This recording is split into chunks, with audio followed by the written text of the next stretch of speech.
यानी कि चेंजेस हो गए इसके अंदर, सेकेंडरी पोलर बॉडी भी फॉर्म हो गई। फर्टिलाइजेशन के बाद होगा ये प्रोसेस, ये हम ऑलरेडी पढ़ चुके हैं डिटेल में। तो दोनों के बीच में डिफरेंस की बात करूं तो क्या बात करूंगी, ओवम का साइज़ लार्ज होता है, इसका साइज़ स्मॉल होता है। संरचना में बहुत डिफरेंस है, हेड टेल एक्रोसोम रीजन, इसमें ऐसा कोई पार्ट नहीं है, सर्कुलर बॉडी है। और बाकी सारे डिफरेंसेस हम देख ही रहे हैं कि क्या क्या होता है। इधर कोई योग फॉर्मेशन नहीं, उधर योग फॉर्मेशन होता है। यहाँ पे कोई अरेस्ट नहीं है, यहाँ पे 2 बार सेल अरेस्ट हो जाती है, डिवीजन में नहीं जाती, डिवीजन में इन्वॉल्व नहीं होती। लोकोमोशन करेगा मेल गैमीट, फीमेल गैमीट में लोकोमोशन की पावर बहुत कम है।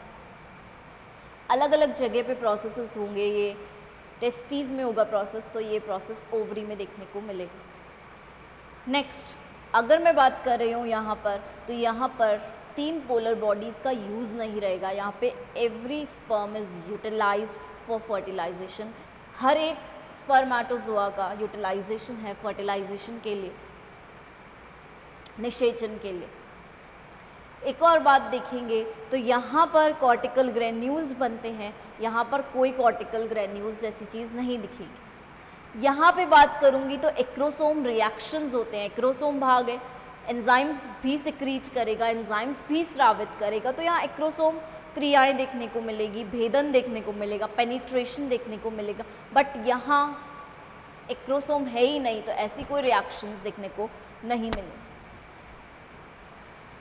जब फर्टिलाइजेशन होता है तब न्यूक्लियस भी दोनों फ्यूज़ करते हैं, जिसे हम एम्फीमिक्सिस प्रोसेस बोलते हैं। तो न्यूक्लियस फ्यूजन के टाइम पे ये दोनों ही अलग अलग टाइप के प्रोन्यूक्लियस में चेंज हो जाते हैं। यहाँ मेल प्रोन्यूक्लियस बनता है, वहाँ पे फीमेल प्रोन्यूक्लियस बनेगा। न्यूक्लियस में काफ़ी चेंजेस आएंगे, एनलार्ज हो जाएगा, वाटर फिल हो जाएगा, फ्लूइड फिल्ड हो जाएगा, तो वो प्रोन्यूक्लियस में चेंज होता है। एंड दोनों प्रोन्यूक्लियस एक दूसरे से अटैच करके फ्यूजन करते हैं, that is this process is called as amphimixis. So इस तरह के चेंजेस दोनों में देखने को मिलेंगे एंड दोनों प्रोसेसेस में काफ़ी ज़्यादा डिफरेंसेस है।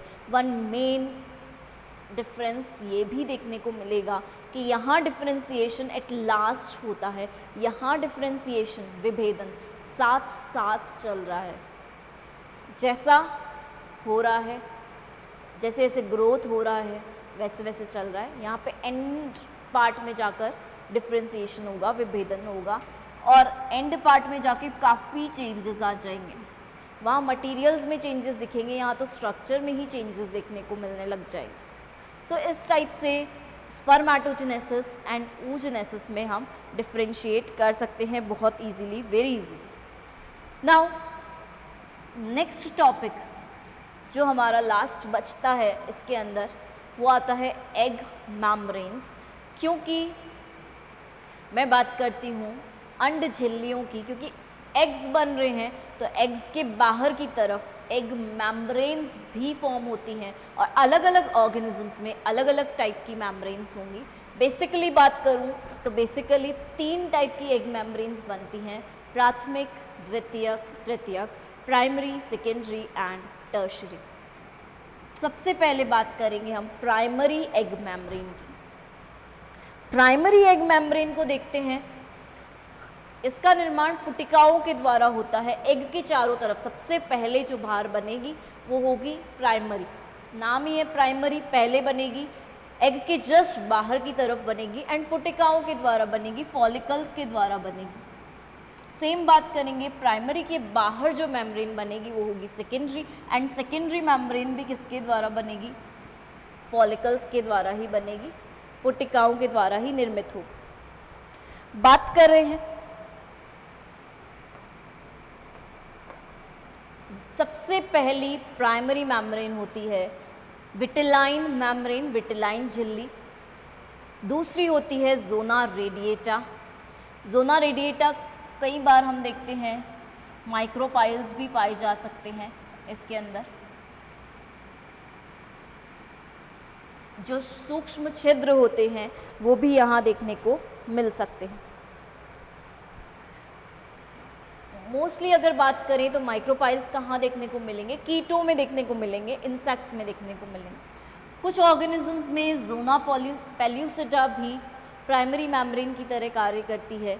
और लास्टली अगर मैं बात करूँ तो जेली एनवेलप की बात कर रही हूँ, तो जेली एनवेलप भी एक तरह से प्राइमरी मेम्ब्रेन की तरह काम करे। वहीं सेकेंडरी मेम्ब्रेन को देखेंगे अगर हम, तो सेकेंडरी मेम्ब्रेन में कोरियन आती है। कोरियन काइटिन की बनी हुई होगी कुछ जंतुओं में, ये कोरियन आती।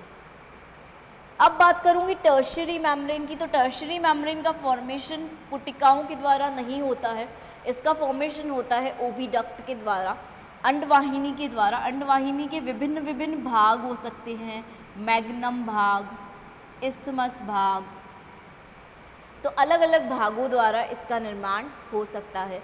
तो सबसे पहले बात करेंगे हम एल्ब्यूमिन की। एल्ब्यूमिन इसके द्वारा बनता है और ये टर्शरी है, तो सेकेंडरी के बाहर बनेंगे।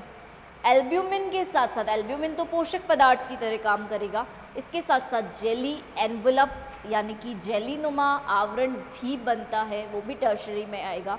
दो जगह देखा हमने जेली एनवेलप को, एक जगह प्राइमरी में, एक जगह टर्शरी में। प्राइमरी जो जेली एनवेलप है वो हमें देखने को मिलेगा एकाइनोडर्म्स में, लेकिन जो टर्शरी है, तृतीयक वाला है, वो हमें कहाँ देखने को मिलेगा, एम्फीबियंस में, उभयचर प्राणियों में देखने को मिलेगा। तो दोनों अलग अलग जंतुओं में है, अलग अलग जगह पे फॉर्म हो रहे हैं। अब लास्ट बात करेंगे शेल मेम्ब्रेन की। शेल मेम्ब्रेन शेल के जस्ट अंदर की तरफ उपस्थित रहती है। तो जिन जंतुओं में शेल का निर्माण होता है उनको हमने बोला था क्लीडॉइक एग्स। जिन एग्स में शेल का निर्माण हो रहा है उनको हम बोलते हैं क्लीडॉइक एग्स, और शेल के जस्ट अंदर शेल मेम्ब्रेन होती है और बाहर बनता है शेल।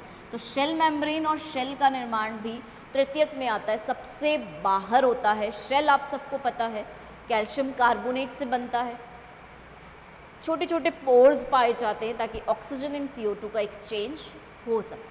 तो यहाँ बात करी हमने primary, secondary and tertiary egg membranes की, तो इसी के साथ ये भी बात कर लेते हैं कि इनका क्या फंक्शन रहेगा। तो एग मेम्ब्रेन्स का फंक्शन सबसे पहला बचाव करना, प्रोटेक्शन करना। कोई भी एग है उससे प्रोटेक्ट कर रहा है। ये किससे प्रोटेक्ट कर रहा है? एग को तो प्रोटेक्ट कर रहा है, बट किससे? प्रीडेटर्स से, जो उनको खा सकते हैं उनसे प्रोटेक्ट करेगा। Plus temperature, environment, pH, salinity, कितना सॉल्ट कंसंट्रेशन है, इन सब से भी प्रिवेंट करेगा। तो एक तरह से इनका मेन काम जो है वो क्या है? प्रोटेक्ट करना। दूसरा काम इनका पोषण प्रदान करना भी हो सकता है, क्योंकि एल्ब्यूमिन है तो एल्ब्यूमिन न्यूट्रिशन प्रोवाइड करेगा, तो पोषण प्रदान करना भी इनका काम होता है। वहीं मैं बात करूंगी तीसरा काम इनका क्या हो सकता है?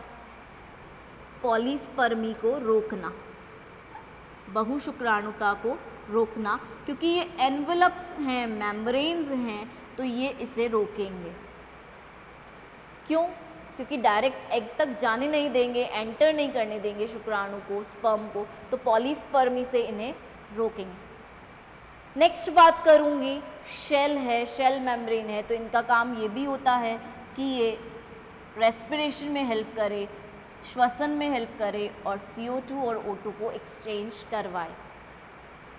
लास्टली अगर मैं बोल रही हूँ जेली एनवेलप होता है इनके अंदर, तो जेली एनवेलप का काम क्या रहेगा?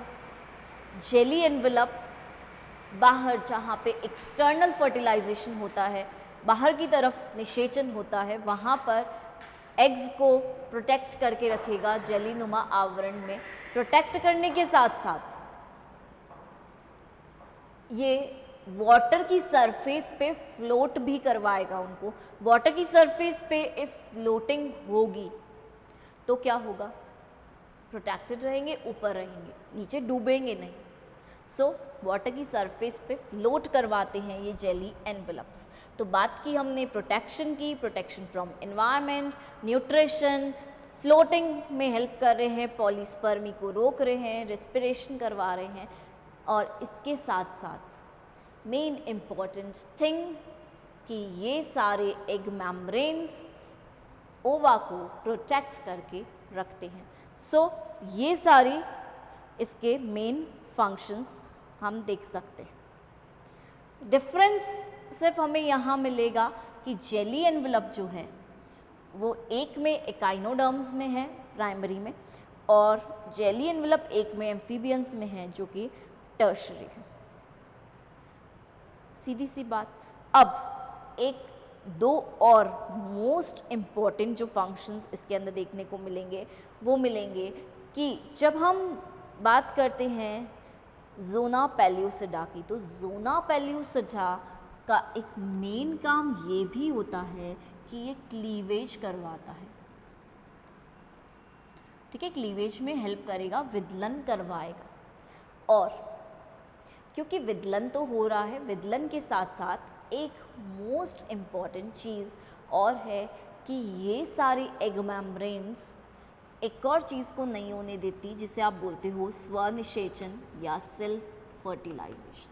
क्योंकि मेम्ब्रेन्स हैं तो मेम्ब्रेन्स स्वनिषेचन को भी रोकेंगे, सेल्फ फर्टिलाइजेशन को भी रोकेंगे, स्टॉप करेंगे। राइट, अब फटाफट से एक क्विक रिव्यू हम देख लेते हैं फंक्शंस का।